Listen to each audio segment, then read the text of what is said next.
Hello বন্ধুরা, তোমরা সব কেমন আছো? আজকে দুপুরে আমি কি রান্না করছি তোমাদের সেটা দেখাবো। আজকে আমি দুপুরবেলা পোস্ত করেছি, লাউ ডাল করেছি আর দই মাছ করব। দই মাছে মাছটা ভাজতে দিই।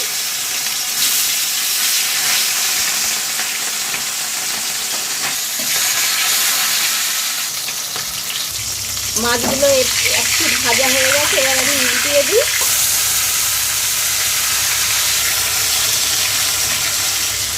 ভাজা হোক, আমার মাছ ভাজা হয়ে গেছে, এবার আমি তুলে নিচ্ছি। দেখো বন্ধুরা, মাছ ভাজা সুন্দরভাবে হয়ে গেছে।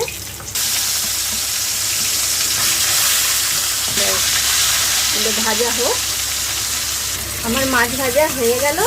ঠিক আছে, তেল দিয়ে দিই, একটু তেল দেবো। গোটা গরম মশলা আর একটা কাঁচা লঙ্কা দিয়ে দিলাম।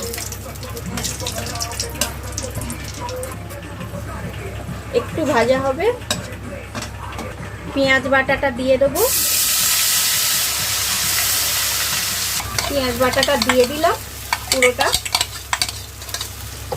একটু নাড়াচাড়া করে নিই, ভাজা ভাজা হোক।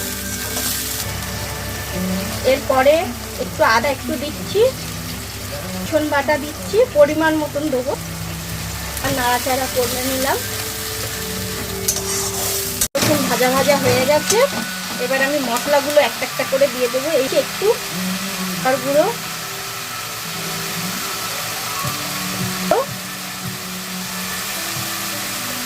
এবার ধনের গুঁড়ো দিচ্ছি,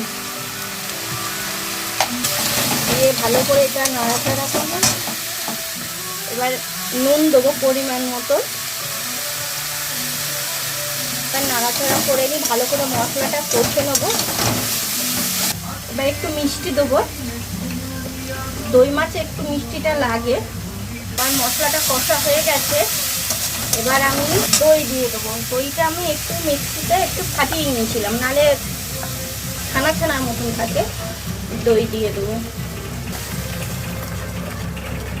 এবার ঝোলটা ফুটছে, এবার আমি মাছগুলোকে, কটা মাছ আমি দিয়ে দেবো। আর একটু গোটা কাঁচা লঙ্কা দিয়ে দেবো।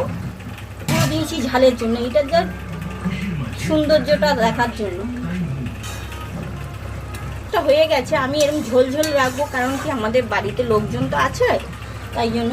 মামা একটু চেপে রাখতো, দাও।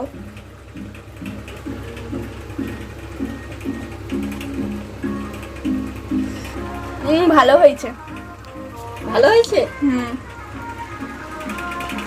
এবার বলুন বন্ধুরা, তোমরা যদি এরকম ভাবে দই মাছ করো, সবাই তো সব রকম ভাবে করে, তোমরা যদি এরকম ভাবে করো তাহলে কমেন্টে আমাকে জানাবে যে আমি দই মাছটা কেমন করেছি।